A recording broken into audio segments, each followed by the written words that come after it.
Thank you, Doug.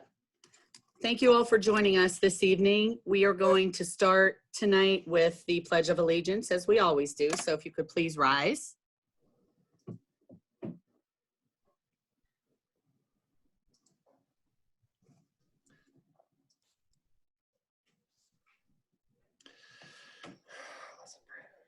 Bear with us 1 minute here.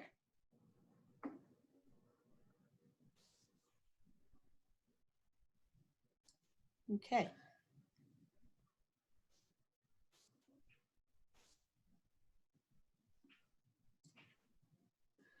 All right.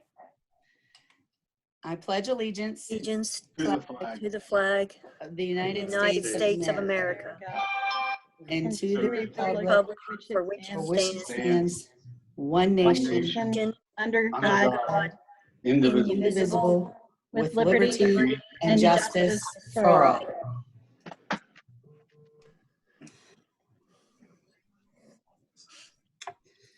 All right, before we begin, I would just like to ask if you could please join me in a moment of silence for Mr. Paul Bond, who was a pillar of our community and passed away this week. If you could please join me in a moment of silence. Thank you.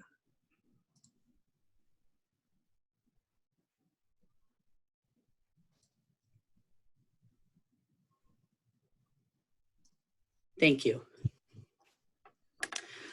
Okay, moving on. Ms. Gill, our Public Relations Chair, has an item she would like to read for us this evening. Go ahead, Ms. Gill.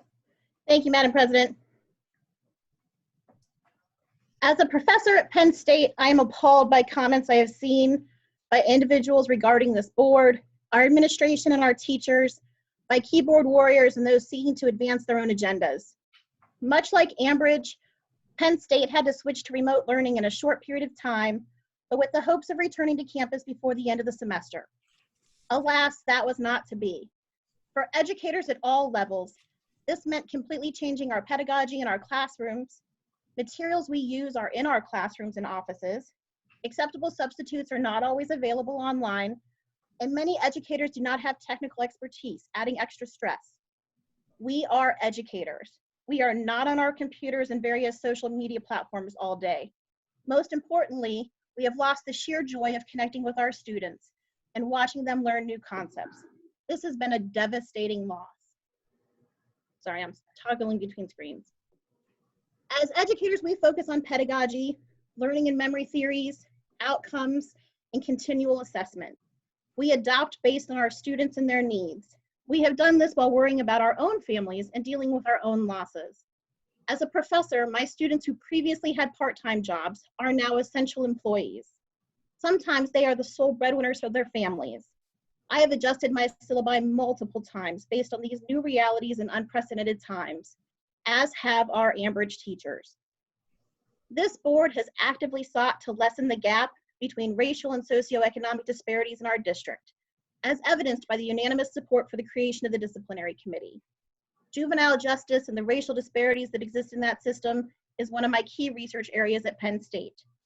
The switch to remote learning will only widen that gap, which may have devastating impacts for generations. Further, we recognize the vast differences of the impact of COVID-19 on Black and Brown individuals. This board has been actively involved in this dialogue based on demographics of this district. If you are only getting information from social media about needs, you are only getting information from people with the privilege to access the same. We are making decisions based on facts, not based on rumors and privilege. I would encourage anyone who is interested in learning more about these issues to read the excellent series being run by the Washington Post and to read the books pushed out in the War on Kids, just to name a few. I applaud our educators who are adapting and educating our students with care and compassion. One of the reasons I supported Dr. Pascarilla for superintendent was his emphasis on quality education and teaching and not just throwing technology at students. This is also consistent with all research. Assuming that technology is the sole solution demonstrates a lack of knowledge of our district and learning theory. The loudest voice in a room is not always the most accurate. It is just the loudest. Thank you, educators. I cannot wait until we get our joy back. But until then, I know we will help our students learn and thrive in the ways we as educators best know how. So thank you again, Ambridge educators. Thank you very much, Ms. Gill. Okay, Mr. Clausen. Okay, with that, we'll get right into the budget. This is the proposed final budget. Just so you know, it's proposed. This is what we'll be working on between now and May. We'll come to you with the proposed final budget, and then the final budget will not get adopted until our board meeting in June.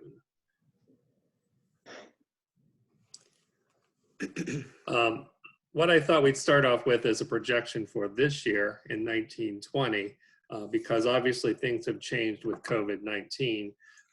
Right now, when we looked at last year's budget, we had approved revenues and expenditures of $50.2 million.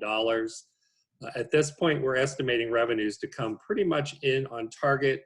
We did have some slightly lower collections again in Ambridge, in the borough of Ambridge, and then we also had a lower than anticipated collection in the access revenues. But pretty close to being on target, $33,000 difference. In the expenditure column is where we're going to see us make up some differences, which is good for us. We obviously aren't going to be paying for some of the energy costs. We've lowered the heating and the cooling in the buildings. We'll save on area of transportation. There was a freeze on charter school enrollments once this happened. So any student that enrolled in charter schools after March 13th, they can't bill us for those people. Whatever the attendance was on March 13th, that's what it has to stay for the remainder of the year. Obviously, we're not going to be conducting field trips. There's no athletic events going on. Our copying costs have obviously reduced. Our substitute costs have been eliminated, and overtime has been eliminated. So that, among some other things, we should be seeing savings of close to $1 million. If we get a change in fund balance of $920,000, that means that our ending fund balance is anticipated to be about $1.8 million at the end of this year. Does any board members have questions on that? Doug, I do have a quick question. Sure. Just to make sure that everybody in here knows, we are obligated under the governor's order to pay out individuals with contracts, et cetera, who had those contracts executed before the 13th of March, correct? That's correct. We have to pay all of our employees that were on the payroll as of March 13th. So they continue to get paid out. Otherwise, our savings would be much more substantial, obviously minus any unemployment, but we have not unemployed anyone. The same thing goes for the bus drivers. We have made a contract modification with roads, and they are to keep their bus drivers on the payroll as well as part of that contract. So all of those supplemental contracts that we approved over the past couple months as well. And I just think that that's important for people to realize that we are paying out contracts for things where contracts were signed and that work is not actually being performed. So I think it's important that people know that. That is correct. Thank you. Thank you for pointing that out. Thank you.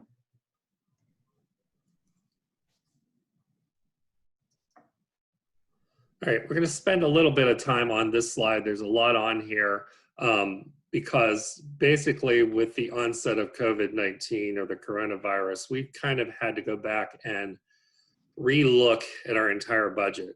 There was a point in this budget process where we were under $1 million to balance this budget, and now you're going to see we're much higher than that as a result of the things that are happening. So feel free if you want to jump in with any discussion, but I'm going to kind of run down this list and talk a little bit about it.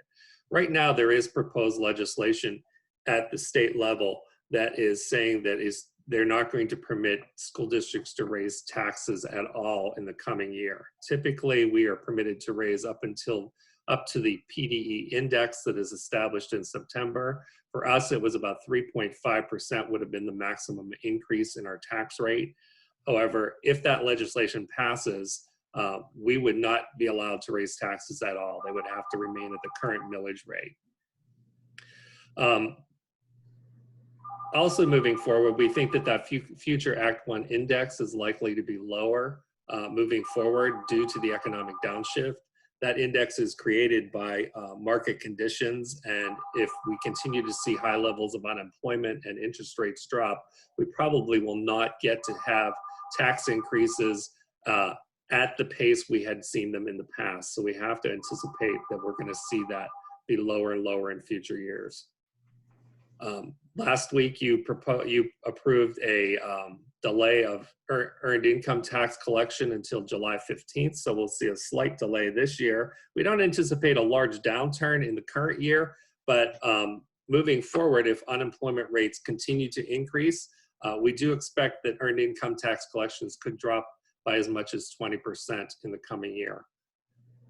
So we went back and adjusted for that.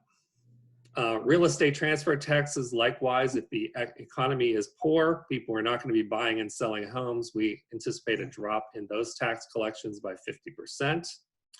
We're anticipating our interest and dividend earnings to drop by as much as 75%.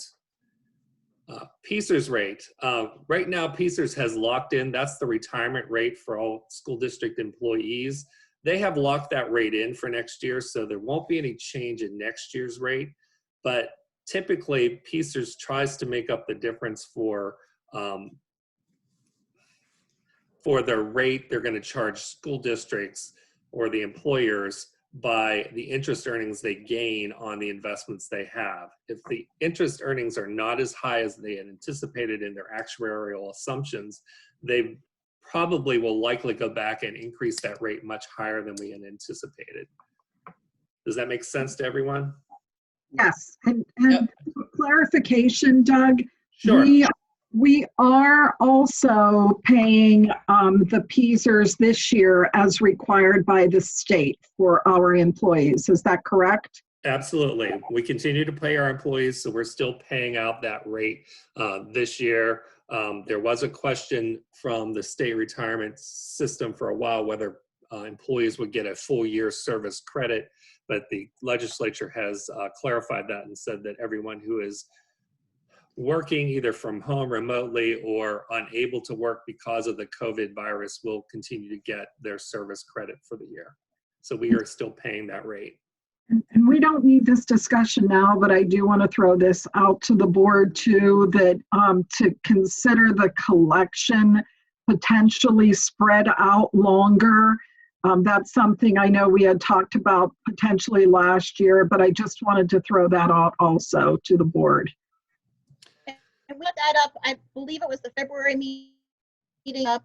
I think now more than ever, we're going to have our folks who are struggling to make their payments. And I mean, because everybody is struggling. So I think that we need to make all opportunities available to help our community. I agree with that as well. I agree with that as well, for sure. Transportation subsidy is still uncertain. We have made the appropriate changes in our contract to hopefully maintain our subsidy as it is, but there is talk at the state level that they want to eliminate transportation subsidy altogether and wrap it into the basic education funding formula. State budget also is going to get adjusted for COVID-19 costs. They are running in the red, obviously, by many trillions of dollars or billions of dollars. And right now, while we were planning for an increase in state subsidy and funding, we have rolled that back to a zero increase because we do not believe we're going to see that in the final state budget. We are aware that our teacher's contract expires June 30th, so that's an unknown in our budget. We do anticipate that there are going to be some additional special ed costs that still have to go into the budget that aren't there as a result of the COVID closings. We are probably going to have to make up some compensatory services to special ed students who will not be able to get all of their services during the school year. So therefore, we may see summer programs extended as well as additional special ed services being provided to students. We anticipate perhaps substitute costs may also increase because under the new laws, there's an expanded sick leave provision as well as an expanded FMLA leave provision under the new legislation. And then we are anticipating additional security and cleaning supplies costs when we continue the new year, because as we all know, this pandemic is not going to end even if they send us back to school and there's no cure for it, or there's no vaccine for this.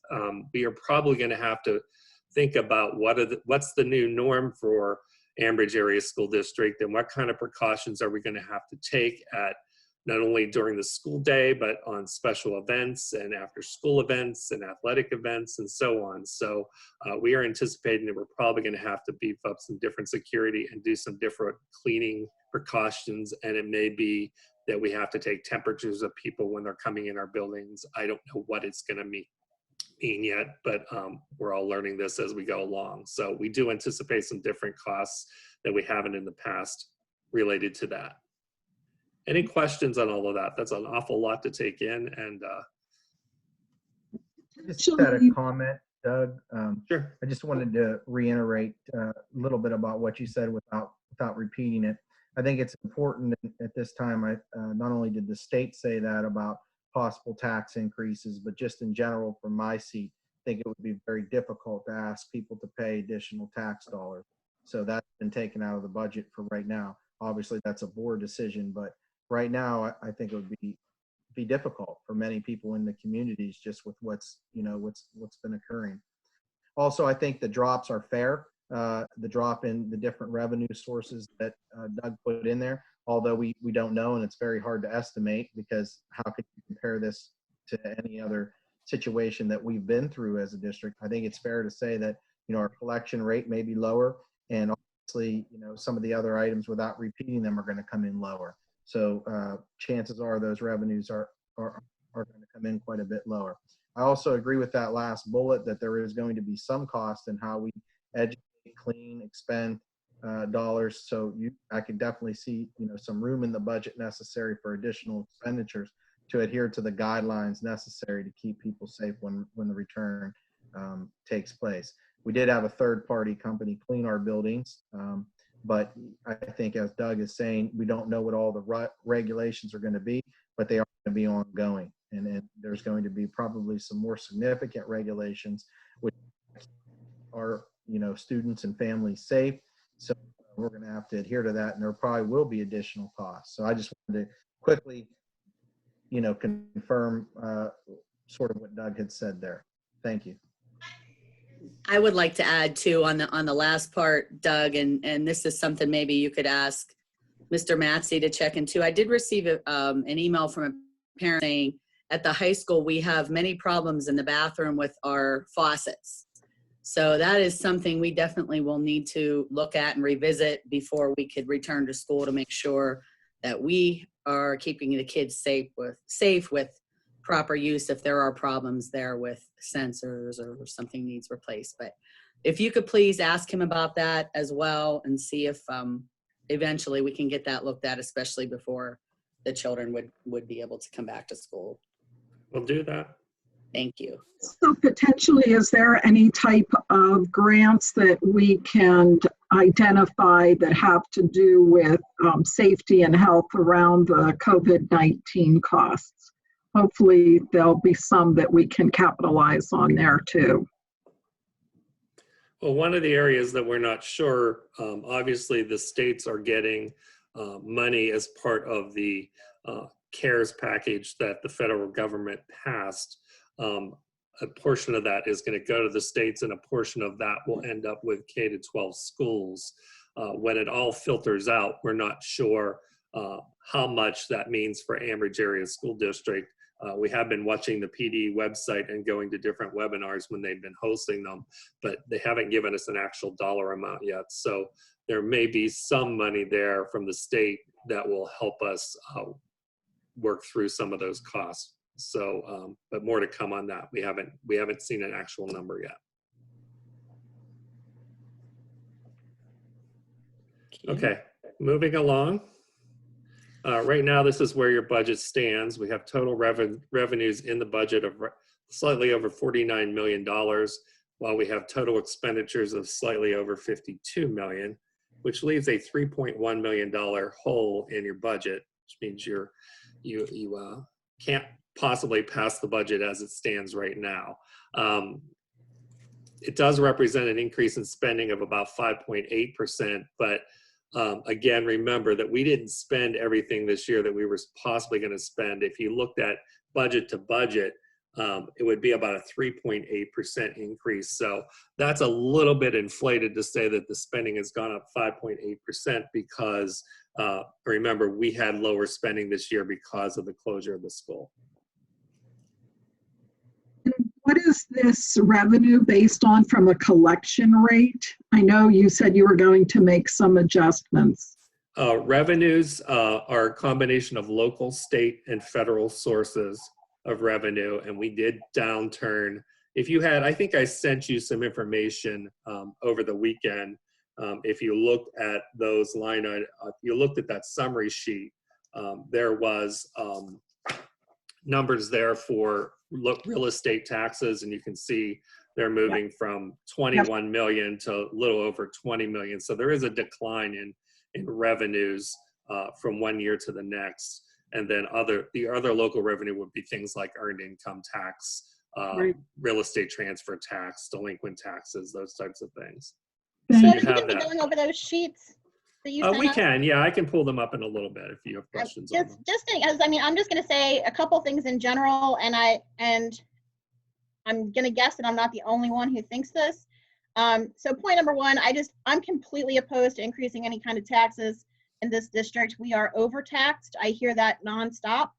The second point is I'm having a really hard time understanding how we went from a really big surplus just a few years ago, and then there's like a 2-3 year period where we just kind of tanked it out, and it looks like we lost millions. So I'm hoping at some point that we can have a bigger conversation about this and to see where all of that money went and where all the spending went. I'm all about that. We have to have the best education possible, but we have to do it in terms of being fiscally conservative and prudent with the funds of the taxpayers in the district. So I just want to kind of preface that. When I saw that huge decrease that had happened from like 4 million and then like bam, I just want to have more conversation about that. Sure. Okay, if you look at the revenues by source, you can see that local revenues make up the majority, and of that, real estate taxes make up the majority of that. This is really nothing new. Basic ed, special ed subsidy, like I was mentioning, we didn't plan for any increase in state funding, and we continue to see a drop in federal funds this year by as much as 15%. A lot of that has to do with access funding that we aren't recouping. So. And then we have some other money in there that we anticipate the sale of Anthony Wayne to finally be complete in the next school year. So there's some money in there anticipating that sale. Any questions on this? I have a question. Where are we at with Ridge Road Elementary? There was talk about selling it and not selling it. No, there's no buyer for Ridge Road that I'm aware of. There was some interest early on, but I think it went away when they realized they'd probably have to demolish the building. We did talk about perhaps demolishing it ourselves and then just selling the land, but that was too cost prohibitive at this time. Mm-hmm. So is it actively advertised, or no? Did that fall by the wayside? It's not actively advertised, no. Okay. So that's something for us to maybe to talk about as well as a board. I do have a question. What was the reason for the decrease in the access? I would like to know that too. Just not as much billing being sent in that I'm aware of. I don't get involved with, all I do is draw down the money that's generated by the special ed department. So, I mean, it gets billed in based on the claims that get put into the system through IEP writer. And then the fund gets built up in the state fund, and then we draw them down. I know there were some transition of staff in there, and but I can't speak to it specifically as to why it was lower this year. So I would like a little more information on that. We can get more. Okay. Mm-hmm. I would appreciate, I think. No problem. Any other questions? Okay, a little bit on your tax assessment. As we mentioned earlier, there is no proposed tax increase in this budget as it's been presented, which would keep your tax rate at the current level of 83.4709 mils. It's important to know that there was actually a tax assessment decrease from this current year to next year. That means that the total assessed value for all the properties in your district went down from the prior year. The actual revenue that was lost due to that drop in assessment was at $242,000 or 0.95 mils. So without changing your millage rate, you lost almost $250,000 just by the lower assessed value. A lot of people are going to ask me, where was the decrease caused? I unfortunately would have to go through every line item in those PDF documents that the county provides us to identify where the decreases are. Unfortunately, I don't know how I would get through all those line items. Allegheny County used to provide us an Excel spreadsheet, which was very easy to use, but I've asked numerous times. They've been unable to do that for me. Or any of the districts in Beaver County. So it's hard for me to identify where the decreases are, but I think that's an important thing to understand, that you lost value in tax revenue just by the assessed value going down. That's the first time I've seen that since I've been here. Generally, you see about 0.25% to 0.3% increase every year in your assessed value. I can't tell you whether it's due to properties, I don't know, businesses closing. I don't know. I have no way of understanding why that happened. So I wish I did have more data or better data on that, but I have not been able to get it at this point. So I wish I had better news to report there. Again, the tax reduction allocation is the amount we get from the gaming revenues from the state. They have not officially announced the number, so this is an estimate. The state is supposed to announce that number every April 15th, but they have not, because I'm sure it's going to vary based on the fact that casinos have been closed as well. But we do anticipate that number still coming through, because I don't think the state's going to want to not do that distribution, because it would impact taxpayers negatively if they didn't get their homestead exclusion. But that's just my guess. But I have no idea if that's the actual number that's going to be distributed or not. Again, 1 mil generates about $255,000 in tax revenue. Questions on that? It's important to understand that assessment piece, I think.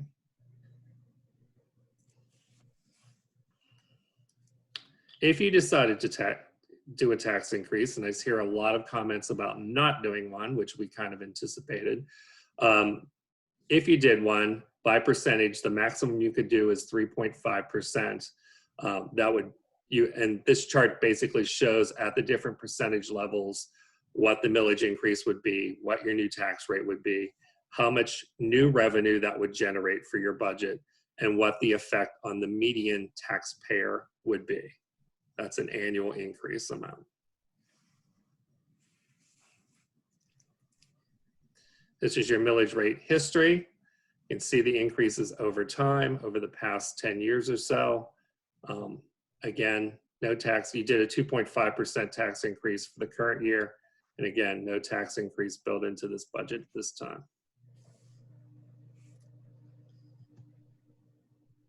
Your expenditures broken down by operational area.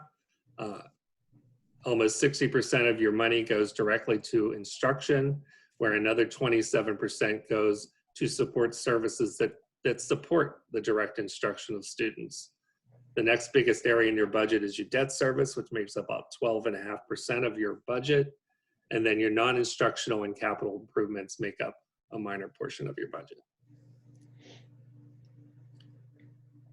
If you look at it by expenditure type, no big surprise, but personnel makes up 54% of your total budget, or almost $28 million. That includes wage increases for all staff, medical insurance premiums, which are going up 2.1% in cost, and then the PCERS rate that we talked about increasing from 34.29% to 34.51%, which creates an increased cost of 5% in your budget.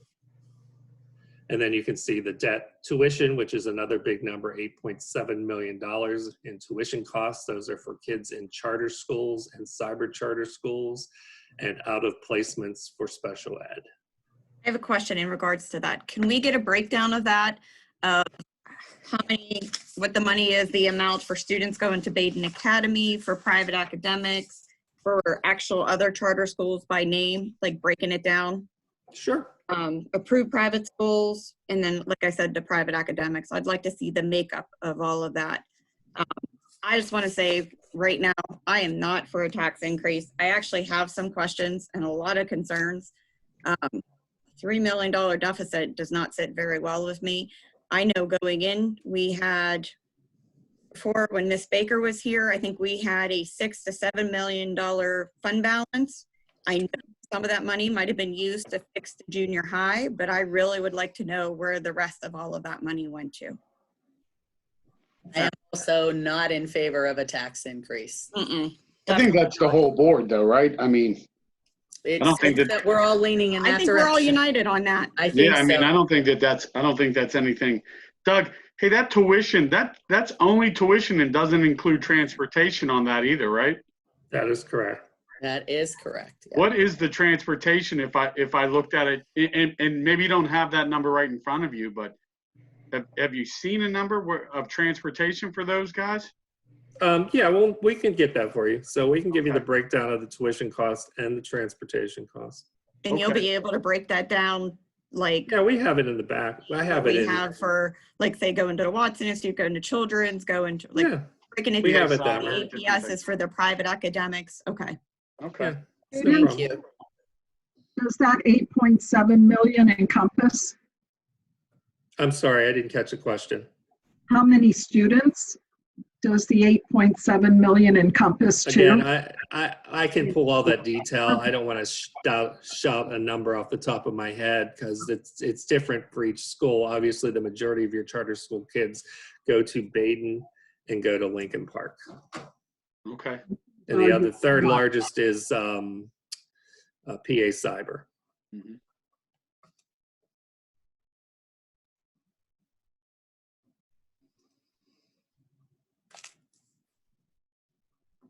Just wanted to throw out some student enrollment numbers because I think we'll have to be looking at where we are going with enrollment over the years and making sure that we're right sizing staff to match enrollment. So those are some figures on how the enrollment has changed over the past 10 years or so. So you continue to see declines. We have seen some slight increases in the last couple years, but you did have a loss of over 400 students or 15% enrollment over the past decade. And that's something I would like to just touch base on. You know, I hate the fact that we're losing students. I hope that we can change this, and I'm asking the public, change is going to happen. There's going to be positive changes coming, but it's going to take us a year and a half to really clean this all up. So you have a new board here. You have a lot of new board members. Everybody's on board about student interest first here. So thanks. Okay. Doug, I have another question. Sure. Since salary does comprise the largest chunk of the budget, can you please pull for us like similar numbers of staff at both the administrative and the faculty level for similarly situated districts? Because I would like to see a breakdown as to, you know, are we in line with other districts? Are we way top heavy? I want to know where we compare. Again, with regards to fiscal planning, we should be able to look and not just see what has happened across the district here in Ambridge. To make an informed decision, we need to see what's happening with other places too. And I would like to see that breakdown in comparison. Okay, that I'll see what I can find. I with people not being in their offices, but I'll do the best I can to. I'll have to figure out who's similarly sized for enrollment, and then figure out. Yeah, let me work on that. Thank you. I understand what you want. Staffing changes in the current budget as it's being presented. We anticipate right now 4 full-time teaching positions due to retirements. If those are not replaced, and they are not replaced in the current budget, there's a savings of $482,000. We do anticipate the retirement of an administrator.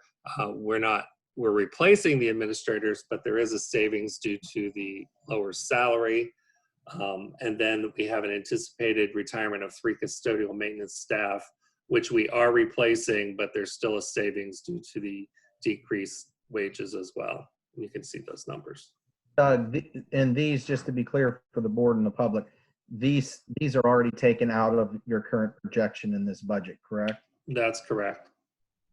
Just want to make sure they understand that. These are some of the technology purchases and textbook purchases that are in the budget. About 400 new iPads, replacement projectors, some replacement laptops, a server upgrade, and this is for our server that handles our financial and HR software, Apple TVs, replacement of headsets, and some new security equipment that are, this is actually through a grant that we're anticipating. Textbook purchases, we have to continue the purchase of the social studies and math series, and you can see the values associated with those. Doug, I want to ask a quick question about technology. I've heard a lot of people rumbling that we have all sorts of excess technology that's able just to be distributed at will, and that is not what I have seen from any budget numbers or any technology numbers that we've actually looked at with regards to facts and funds available. And I just wanted to clarify for people, we do not have a lot of extra technology to go around and up-to-date current technology that would be readily available for distribution for folks. So I just wanted to point that out to people, that is a huge misperception that I have seen out there, that it is not just a matter of having a piece of technology. There also has to be software. It has to be calibrated for our systems, for lack of a better word, et cetera. And all of that is included in these technology costs. So I just wanted to. Yeah, typically what we've been doing for the past 3 years is purchasing all of our technology through 3-year leases, and then we trade the obsolete equipment back in as part of that refinancing or redoing the lease every 3 years. Thank you for that. Thank you.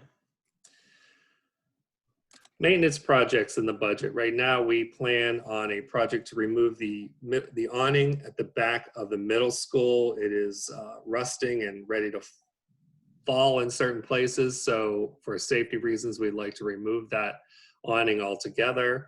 And then we need to replace the clock system at the middle school. It doesn't function. There are obviously repairs in there. We always have preventative maintenance contracts that we have to fulfill. We have inspections that we're required to do annually. We have some contingency money in there for building repairs. And then we have money in there for needed security or technology repairs. And then athletic uniforms are also in there. And there's some other academic equipment. Doug, just a quick statement on the last 2 slides. Some Sure. of this, we definitely want to have some money, in my opinion, budgeted in there.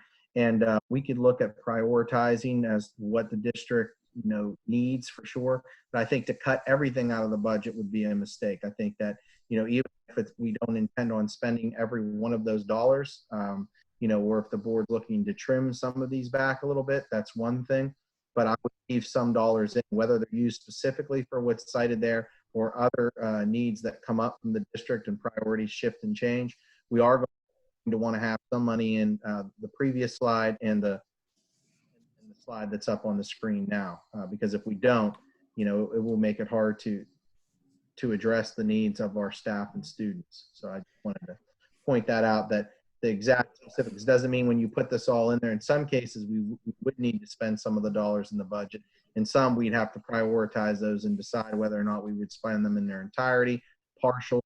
We really have to look at what the needs are and where we're spending the dollars. So I just kind of wanted to make a general statement about those, but I think it's something that we need to be budgeting for. Some of those are fixed costs. Some of those things that we're going to be able to consider. Thank you. I know there's. Go Oh, ahead. go- Go ahead, Kath. Okay, I did want to mention, I know I spent some time down at State Street throughout the year this year, and literally pretty much every clock in that building does not work. I would either, if we don't have the funds to repair, replace, which is looking that way, I would hope that maybe we could either remove the clocks, you know, just even from an educational standpoint, that the kids are looking at a clock, learning how to tell time, and they're totally inaccurate. And Jody, Miss Gill can also speak upon this, as she's been with me down there as well. But that's something I'd like to ask also Mr. Matsey to look at that and that breakdown and see if they're just broken, and maybe it's those are items that we can take down. But I'd also like to see that looked at as well. Yeah, I mean, it really is bad when we're in an elementary school and part of what we're teaching them is how to tell time and not one of the clocks works. Right. Doug, I have a question. So the 400 iPads that I saw on the last slide there, is that something that we would normally do, or is that looking forward to a possible starting with online learning in the fall, if that happened? It's my understanding that those are they're new iPads, but they're replacing obsolete ones that will probably be disappearing. So it's not an additional 400 iPads to what we have already. Okay. I have a question also. So the lease, it says we have, is our lease? I'm sorry, Valerie. I heard you say something about a lease, but then I didn't get the whole question. She remuted herself. I don't know. Can you unmute her, Doug? I got it. Okay. Is our lease up now? It says that we renew our lease every 3 years. Is our lease up now? We have three-year leases. So we're in a cycle now where we have a new lease every year to upgrade equipment so it doesn't get old. So we have a series of three-year leases that have been done over the past 3 years. So we are able to keep technology now rotated through without impacting your budget too greatly. Okay, so that was my concern because our students are using these every year. So is our technology being upgraded as they're being renewed every year? Yes, that's the theory, is so that we can maintain a certain level of technology being new every 3 years so that nothing's getting that obsolete. Okay, thank you. Mm-hmm. So Doug, I have a question for you. You touched on the district purchases uniforms, correct? Yeah, we'll get to that in another slide. Okay, because you had that in there. You had talked about uniforms here. Is that just? That was repairs. I'm sorry. That was repairs to equipment, I think, rather than uniforms. Okay, then I'll hold my question. Yeah, we'll get to that. My apologies. This is more for repairing instruments and different pieces of athletic equipment, and we have to recondition football uniforms every year, so that's part of that cost. Some of the capital projects that we know we have to do, but we deferred them. State Street needs to have complete repaving done. That's estimated at $525,000. We still have ceiling tile, painting at the gym ceiling, rekeying doors, and replacing stage lighting and sound at the middle school. And then we have substantial repairs at the field house with HVAC, floors, and obviously our bleachers that don't pull out on one side. Here are some of the other equipment purchases. There is in there for a couple utility vehicles for the operation and maintenance. Instead of purchasing a truck, which we deferred this year again, we are proposing perhaps smaller vehicles where we can do the plowing with those. Athletics has uniforms in for bowling, cross country, golf, tennis, wrestling, middle school basketball, middle school soccer, and middle school wrestling. And then academics, you can see there are some instruments, music stands, keyboards, and then there's some equipment for the tech ed departments for middle school, for robotics, testers, and different pieces of equipment. And then a small amount of money in there for special education in case a student is enrolled that needs some type of device. So I have a question in regards to uniforms. I see that's just for bowling, cross country, golf, tennis, wrestling, basketball, soccer. was last year's budget, did that include like track and volleyball and all of that? There's a rotation schedule that they put up, the athletic director puts up for uniforms every once in a while. I can't off the top of my head remember what we purchased this year, but they do get rotated through that schedule. Can you let me I know? can go back and find out what we purchased this year because I can't remember off the top of my head. Yeah. I would like to know Chuck what was purchased. should get that as well. Yeah, so would I. I'd like to know that too, because I'd be pretty interested to see the high school uniforms that got replaced. Okay, I'll go back and check.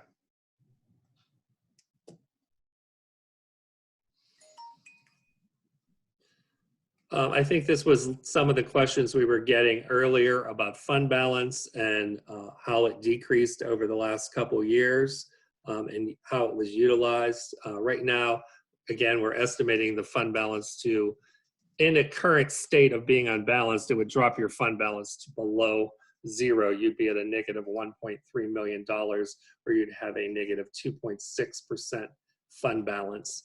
You still would have $45,000 that has to be held in legal trust. And then this graph basically shows the orange bar that's really tall there shows your total expenditures. The blue bar shows your fund balance at the time. And then the line shows, the gray line represents the percentage of fund balance to total expenditures. You can see it was pretty high in 2014, and that's when the board made an election to transfer a large portion of that money to a capital reserve fund. So that dropped your fund balance somewhat significantly. And then over the past 2 years, you've had drops in fund balance, as we've talked about at the audits, due to increased costs for tuition for out of district placements. The first year kind of had a 2-year effect because PD, as we mentioned before, changed the way in which tuition was billed to districts. They had fixed the rate for several years, and then a lawsuit ensued in which PDE lost and the charter schools won. So they went back to the old formula using the PDE 363 formula, and our tuition costs skyrocketed by almost $2 to $2.5 million over 2 years. So that's why you saw the big decrease in fund balance and the negative numbers that you saw in the financials. We've talked about that with the auditors on a number of occasions. So really nothing more than that. That's the big secret of what was going on. We again recouped for that this year. We made adjustments in the budget so it wouldn't happen a third year. We scrambled around and shifted a lot of things around in the budget so that we are going to end up positive. We would have ended up pretty close to being a slight increase anyway after we made the adjustments, but it is a little bit higher than we anticipated because of the closure. But that's the result of the negatives that I think board members were talking about earlier. Does that make sense? It does. Okay. Doug, just real quick, go back to that slide. I think, when you're looking at this, that in some regards, some expenditures, you're hoping to keep them as level as possible, but over the course of time, things are going to go up, raises, cost of living, just products that go up. That being said, I think, obviously we want to see a trend where we were looking from 2010 to 2000 still going upwards. We don't want to see that fund balance continuing to go down or in fact down into the negative. So that means something's not able to be sustained, which is a large concern for the school system when we're operating and we can't sustain that. So I wanted to clarify one point that you made, or have you clarify that, Doug. You said that in the 1 year, then basically they took money out of the fund balance and you see that dip, but that's going to capital projects. Is that what you said? That's correct. So in reality, that was still pretty level. So the main dip that we're seeing is over the course of the last maybe 3 or 4 years. Is that correct? Yes. And then, it climbed in the early years. That climb was largely the result of a lot of bond refinancing that you did. Right. So you had all that money from bond refinancing that was sitting in reserve. And that's why at some point your board, I would assume, elected to take that high amount of fund balance and put it into a capital reserve. That's, I think, when you were thinking about doing something at the middle school and you did a $5 million bond issue, the intent was to take that money and pay off that bond issue over time with those funds that had been recouped from the refinancings. So it wasn't really, from, it's really not apples to apples, because right. I mean, that's really important for especially the board members who haven't been here for the past 2 years, is like this, it wasn't all the same use of funds. And also remember, if you go back to the tax increase, there was a point in these years where the board approved a 10% tax increase. So not only did they take out more debt, but they also increased taxes. So I think, you know, it's really important to remember that the dip in 2019 from what was a pretty steady fund balance was due to the 2 years of tuition payments that the state kind of made us pay in arrears. Thank you, Valerie. I have a question. That 3.5 million that was taken out of the fund balance and transferred into capital projects, with another 750,000 several years after that in anticipation of that $5 million renovation project at the middle school. Is that paid off? No, that was a, I believe a 15-year bond. So no, it was not paid off. I have some slides coming up, Mary Jo, about the Capital Reserve Fund. So that maybe will answer your questions. Before we move there, I just wanted to say we've made some long-range assumptions, and last year we talked about long-range budgets. You know, in some of our assumptions moving forward for 5 years, we have assumed no tax increases in those models. We certainly can do options where there are tax increases, and you can see what the change would be in the revenues and in the expenditures. We've also made some other assumptions that assessed value is going to decline this year, obviously, and there's only going to be modest increases in subsequent years, anywhere from no increase to 0.5%. We have, obviously, I talked about the decrease in earned income tax rates. We believe they're going to drop 20% and perhaps 10% before we start to see any type of upswing in the economy as a result of this closure to the economy, before we start putting 1 to 3% increases that we were seeing previously. Again, we think there's going to be a significant interest rate decline. Wage and benefits continue to increase at 3 to 3.5% for contracts that we've already negotiated.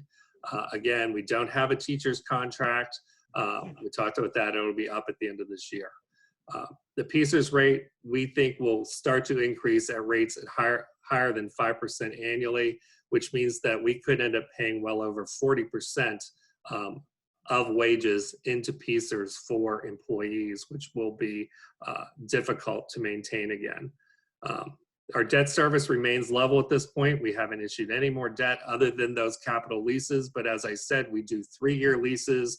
We keep that debt at a pretty level pace from year to year. As one gets paid off, we take on another one. And so that debt service really kind of remains somewhat level. Other expenditures range, and then the other expenditures, we put ranges between 1 to 5% based on what they were. So those are some of the assumptions we made in the long range model. I think probably for the long range, we kind of have to have a couple of things happening with current conditions, and then also, you know, if there's some sort of normalcy or reset. So we probably have to have a couple of things happening while we're planning for long range assumptions.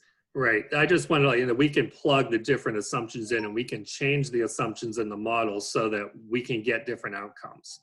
So we can change staffing levels, we can change increases to wages and benefits, we can change any of those percentages, and it will change the model for us moving forward. I think it's good to play around with it too as we look towards the future, because then we can understand what we can set some goals. Right. To think about how we want it to look. Right now, as we have the staffing model built, with those assumptions in mind, this graph kind of depicts your total revenues in the blue bar, your total expenditures in the orange bar, And then the gray bar, which you can see is going negative, is your change in fund balance. So as it stands right now, you can see those 2 years of drop that we were talking about that had to do with tuition rates. But other years you had some slight increases, never great increases, but slight increases. And then you can see what's happening in the future moving forward. So at some point with this year's budget, we're going to have to talk about some significant changes in some areas so that we can turn that to a positive, because obviously we can't sustain negative fund balances to that level moving forward. Any company would be going bankrupt doing that. So we have some tough decisions to make ahead of us. We do. As it stands right now, this is just a summary of where we started with the very first slide. So we're looking at a 3.1 million deficit in our budget, which would give you a negative undesignated fund balance at the end of this year, which obviously we can't even submit a budget with that type of hole in it. So we're going to have to find some ways to lessen that gap. Mary Jo had asked about capital reserve. This is the capital reserve fund and how it was funded with transfers over the past several years, and some of the interest that was earned on that, and then the expenditures that came out. So right now you're looking at about $2.9 million left in that capital reserve at the end of this year. Right now in this current general fund budget, there's a plan to transfer $250,000 into there, which would, and then estimated earnings of 30,000. We have an expenditure in there of 125,000, and that would leave your fund balance in the capital reserve a little over $3 million at the end of next year as it stands right now. A little more detail. Go ahead. I just wanted to make one quick comment there. I do think my recommendation is to still, even if that's lower amount, still leave some dollar amount that would be going into capital reserve funding, because if you completely cut that out, we know that there's going to be things that come up that we're going to need to repair and replace. So we wouldn't want to completely abandon that. That number probably realistically should be higher. And I think Doug may agree with that. But right now in the current budget that we're looking at, it was important for me to at least recommend to you that you don't eliminate it completely. That's my thought at this given point. Doug, what about the tax receivable sale? Shouldn't that be a transfer in for 1920? The tax receipt, they mean the tax liens? Yeah. That will be part of the general fund. We don't know what that number is going to be yet because there was a delay with all the COVID. We weren't able to sign a lot of the paperwork, so it's just getting turned over to the county now. I just talked to Jim Geronimo, and he is going to get me a number on that tax lien sale. We did anticipate some increased delinquents because of that in the general fund budget this year. And we do have a slightly higher number for next year as a result of selling those tax liens. So that's already in your budget, but he's going to give me some better estimates for next year. So I might be able to do some adjustment to your revenue before we have the May budget. Well, for the windfall, the one-time windfall, though, I thought we restricted that to capital reserve. You have an option at the end of this year in June. Once we see where we end up, if you decide to move that over to capital reserve, you will be able to do that. Or you may choose to just designate it in your general fund. So you have a couple options that I can present to you in July, but we won't know that number till we get to the end of the year and we actually do the sale. So I have the hard number. But you will have the option of reserving that in your fund balance one way or the other. You can move it to capital reserve, or you can designate it in your general fund as well. I think the board, when we talk about the details, we got to remember that we shouldn't be adding it to our operating income or our operating budget, because that is a one-time windfall, and it will cause us issues in the future. If we spend that now, we won't have it again. That's correct. Correct. Here's how you spent down those those amounts over the years. You had different projects that took place. We did the turf at the high school. We had a wireless project at the middle school. We had the renovations of the restrooms and the gym at the middle school. And we just did the paving and economy and the fencing at the high school that was part of the bridge project. Next year, we plan on doing phase 2 of the HVAC control updates with Train. That's the $125,000. This year we did phase 1 within the general fund. But because we were in need of funds in the general fund, we opted to put it here in the capital reserve next year. You also had been making debt service payments on your bond issue from the middle school. We're not going to make any next year. That money is now sitting in your general fund because we're using the money for projects rather than to pay down debt service. What are our refinance options, Doug? Or not the whole options, but is there anything up for bond refinance? You have done most of your refundings. I think the last time I talked to our underwriter, the next refunding that you had coming up wasn't until 2024.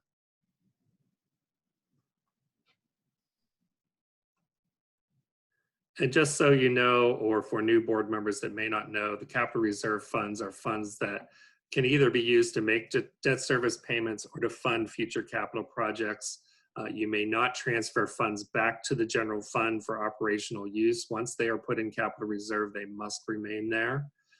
You may replenish those funds by making transfers from the general fund at your authorization. The board of directors must authorize that transfer. And then if you do bond refundings in the future, you can either lower your debt service payments or you may put the proceeds into a capital reserve fund. So those are your options with that fund. And that is pretty much what I have. We will continue, obviously, to have discussions. Even when we approve, remember, when we approve the proposed final budget in May, we will be allowed to continue to make changes up until the June 17th date. So your approval of that budget doesn't necessarily mean that you approve of the budget when we get there or that we'll have it completely balanced. It just allows us the time frame to advertise and continue to make updates and continue to meet to try to solve the problems that we're looking at. But we do have to adhere to that timeline according to PDE. Other questions? I do have one question from the public, but I'll let the board ask questions if they still have them before I go to that. And then if we want to pull up those other sheets, I can do that as well. So I'll follow your direction at this point on how you want to proceed. Do any of the board members have any other questions? I don't. Nobody else? I don't. Not now. No, thank you. I don't at this time. Okay. No. I do have one question from the public. It's from Mr. Carpenter. He would like to know, pursuant to Mrs. Gill's point on technology distribution, why is it that she, the board, or the administrators feel that Ambridge was less prepared to distribute tech to families in need versus the other Beaver County public schools, Baden Academy and Lincoln Park? I'm not sure I can answer that question. Can anyone want to step in? Jody, you don't want to elaborate on that at all? Sorry, I think I muted myself. Can you hear me? Yes. Okay. I mean, I'm not sure I understand his question. The point is that we don't have the technology to give to every student. What the initial statement, and I'm gonna, rely on Mr. King and Dr. Pascarilla to discuss this as well. I mean, the initial statement that went out said, here's our initial plans. Again, Ambridge had full intention upon going back to classes, just like every other educational institution. And we did our initial plan and based on what we had and the resources that we have. And that was adapted as we've worked through. So as people have raised any kind of questions or concerns to the board and to the teachers and to the administrators, we have continued to adjust and adapt that plan. And that is what the role of every educator should be, to do continual assessment. And I think that what we're doing is correct. As a board member, we are not here to guide the individual educational opportunities and curriculum in the classroom. That is not our role. So the question really should have been directed at Dr. Dr. Pascarilla or Mr. King. I'm happy to give you my perspective as an educator myself, but I am going to turn it over to Dr. Pascarilla because that is not what the role of a board member is. We're just making sure that we are taking proper care of all of our resources, including our students, our faculty, and our technology resources. So I will turn it over to Dr. Pascarilla now. Okay, thank you. As I think I made the statement at the last board meeting, I will reiterate the fact that number one, on behalf anyway, as the superintendent, coming on here soon, and I've been working with Mr. King, but this is my personal opinion is that, you know, I have a great deal of concern with safety, and I've said this a couple times now, and as things progress and we get some notification from the state or CDC where it becomes a more safe environment and to stop, you know, that where we're not spreading disease, we can do this in a way that is going to help the virus, excuse me, that's going to help all students and staff in a safe way, then I'd be more apt to look at doing that. I've said that last meeting, I still remain that I think that we should be able to work our staff, our teachers, our administration to try to help these students gain some educational opportunities and ways to do that. And I just don't think, as stated, one, we don't have enough if every single student wanted one, is my understanding. That's number one, that is accurate. Number two, even to get it out to those who did need it or would need it, I have a concern about their safety and well-being of the staff, the students, etc. As far as other districts, I mean, they felt that the way that they were doing that was safe.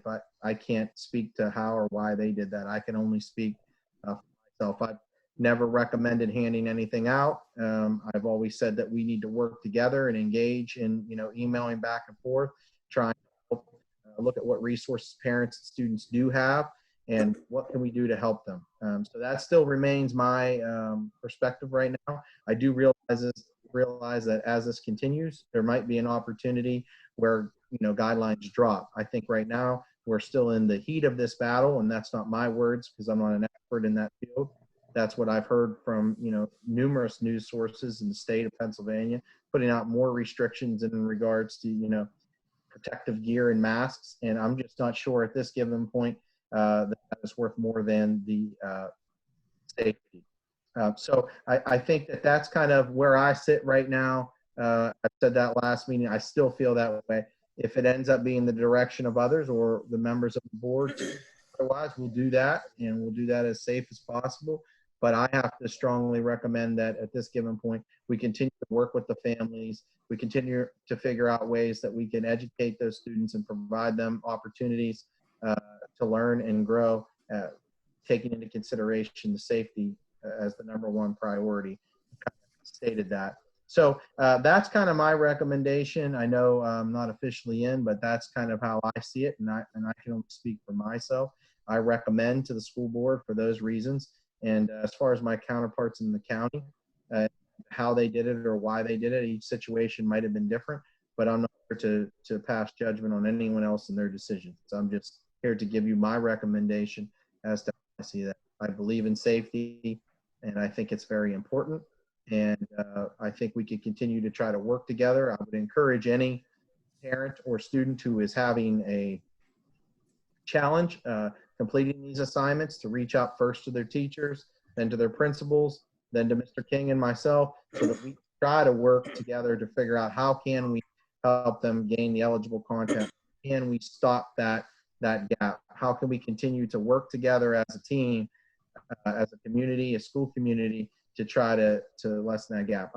In the video I placed out for the community to watch, this is very much so strongly encouraged. I know everyone's faced with a lot of difficult challenges in these unprecedented times, but we all need to work together and figure out how we can keep everyone safe while trying to look at everyone's situation and give them the best opportunity to minimize that education gap that would be created on account of this in a safe way. So kind of rambled a little bit there. Sorry about that, but I just really am passionate about the safety for our students, and you know, it's unfortunate we're losing community members, the state's losing folks, the nation's losing folks, it's a difficult time, and I understand that. So it's just one person's opinion, but it is my recommendation to the board that we continue to look at ways that we help educate kids without putting anyone at risk. Thank you.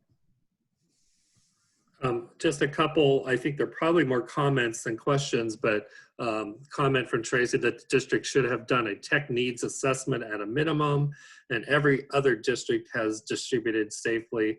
That is a poor excuse. How do you know the need? You haven't asked. As a board, all of you members agree with this. Do all of you members agree with this excuse?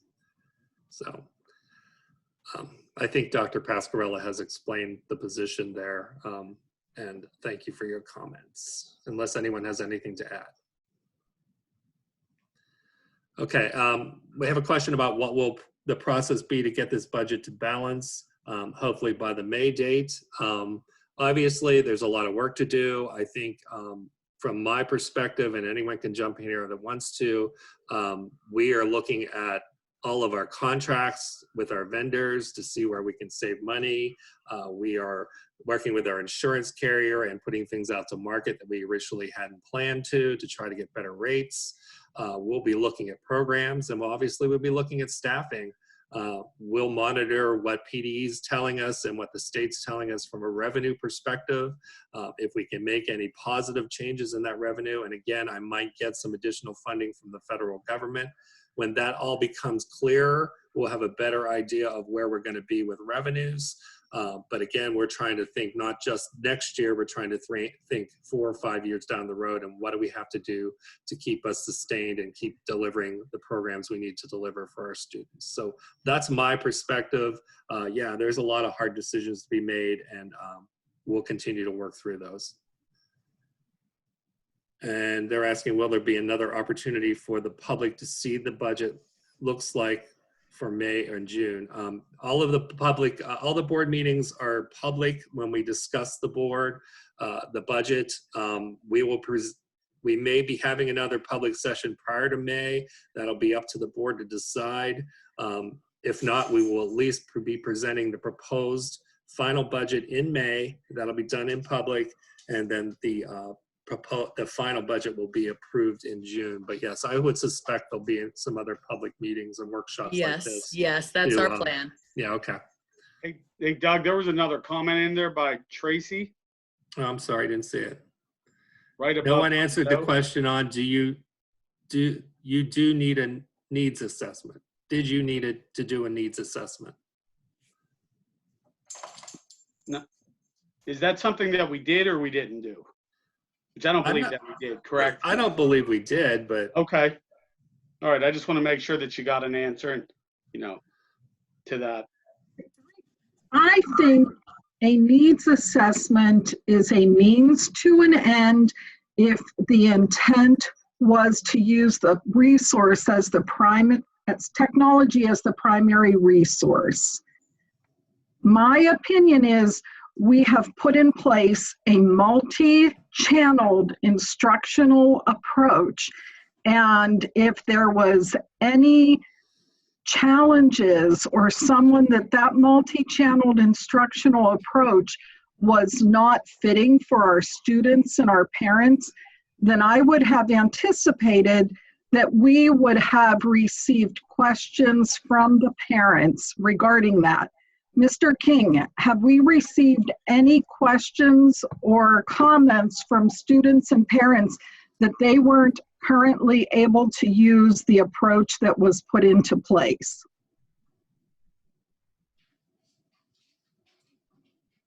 I wonder if he's on mute. No, I'm off mute. Can you hear me? Okay, there. Yes, yeah, sorry. Yeah, I've had a couple. I had one as early as today that they ask questions. They'll say a teacher's voicemail box isn't working. I've had a couple requests, I believe 2 for devices. And then what I usually do is I hand it over to the principals, and the principals contact that family, to lead them through a way where they would use, your online system, because the learning opportunities are supposed to be used online or offline. That's the way the system was designed. Yeah, and I will say, so my role in my company is I have developed more than 100 blended learning courses and 300 online courses. And certainly the blended learning online approach is only one of the opportunities that we should look at.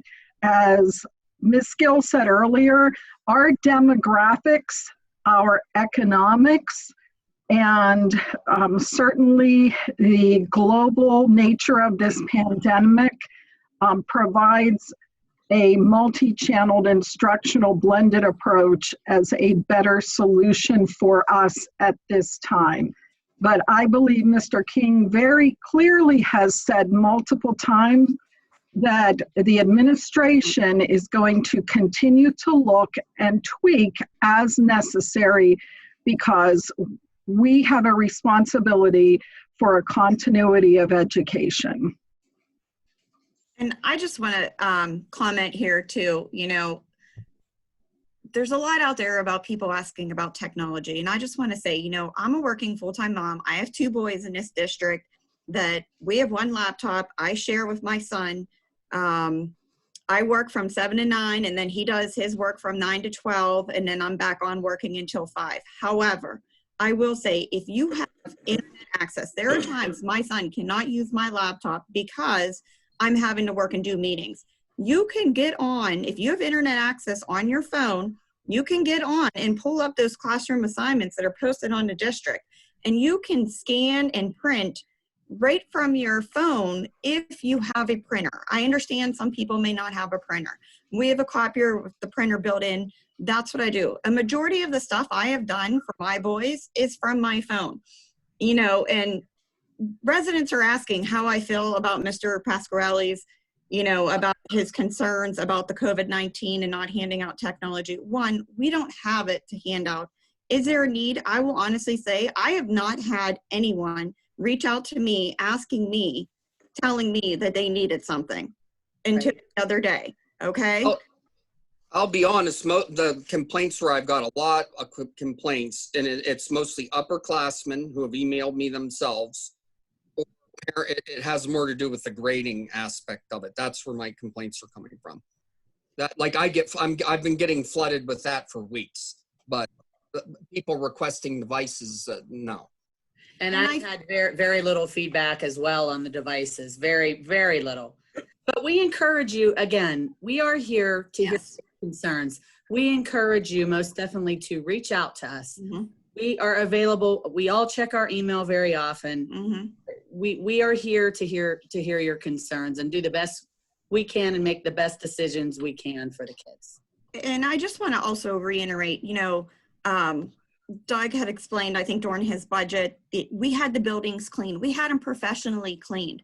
We would be doing more harm to let people go back in them buildings, and then we'd have to have it cleaned again. I know the district paid a lot of money for that. And then of course, I understand we got some reimbursement for that from what I understand Mr. King had explained to me. But we are trying to do the best that we can now. I will tell you that we are planning and preparing. We are all talking as board members that if this would come back in the fall, that we definitely have a better plan in place. This is uncharted waters that nobody could have planned or prepared for. It's a shame. Some districts were able to jump on it quicker than what we could, but we're doing the best that we can. You have so many people here that all care about these students. I think the thing that's most important to reiterate is every need that was brought to us, either as the board, to teachers, to administrators at the building level, to administrators at the district level, every need that was brought to us was met and it was taken care of. And that is why I stressed it's important to follow chain of command and address it to the people who are in the most appropriate place and situation to address any need. We have all of the demographics of the district. I see a comment here about Officer Woods.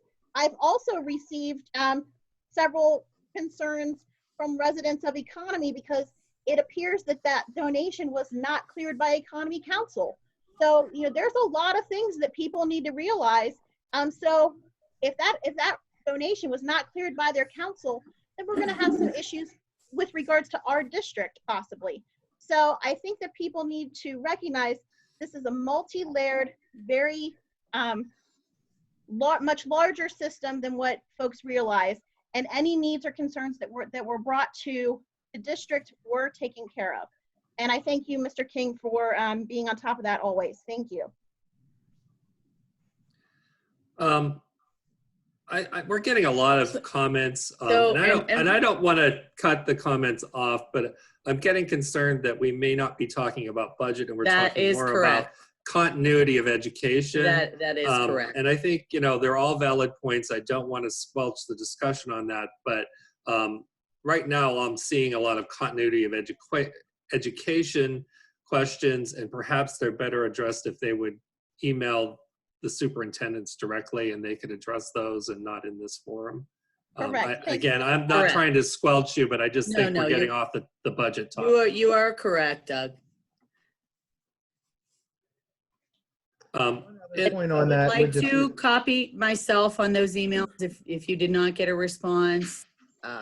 Many times I would like to make one point about communication. When Mr. King has got, you know, a variety of emails from parents and community members of concerns, if he does get those, oftentimes what we have done, or he has done, I thought a nice job of, is he sent a letter out that addresses many of these concerns out to everyone. Because probably if somebody has a question or two, it would probably apply to a lot of people and they would like to hear that information. So sometimes what I think he's done and done a nice job of is, okay, here's some things that are coming up and people are asking questions on. So how can we formalize that into something that goes out to the entire district? So I just want to make sure that we reiterate that, you know, hey, he's trying to get back to everyone, but there's a lot going on right now. So sometimes he's hoping that his general message, and I'm not speaking for him, but I just, you know, he could speak for himself, answers many of these questions for a large group of the.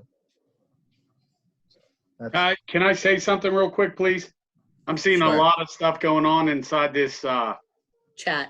Inside the chat. So, Felicia, can you do me a favor and email me everything that you've emailed out?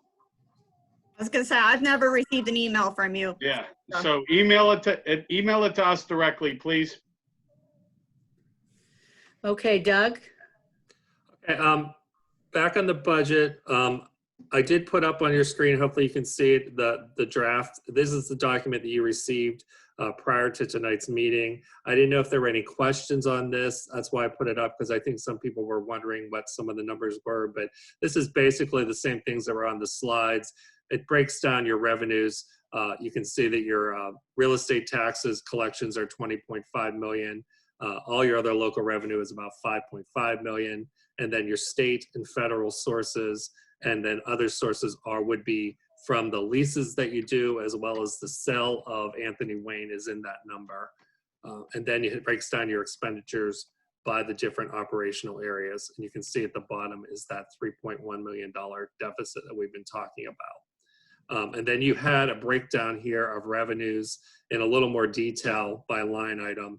And I showed you where we estimate this year to come in, as well as this next year's budget. And then you can see the increases and decreases. Those increases and decreases are based off of the estimated actual, not budget to budget.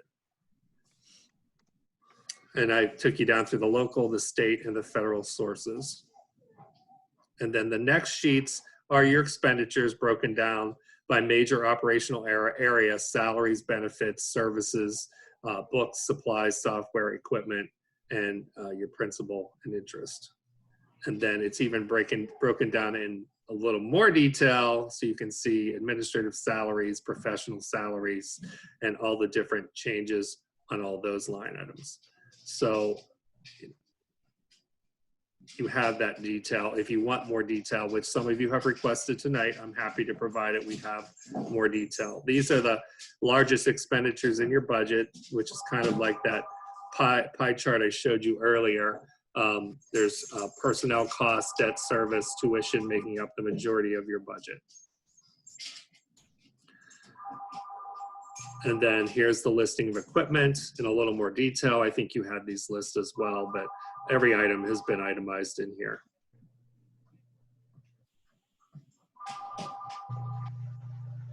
And then here's a little bit of a look at the long range projections that we talked about with the assumptions, but we have this live model so that we can work with it and play with it as we need. And maybe at the next budget workshop, we'll get into that a little more and talk about some of the things they change and how we can change the model over time.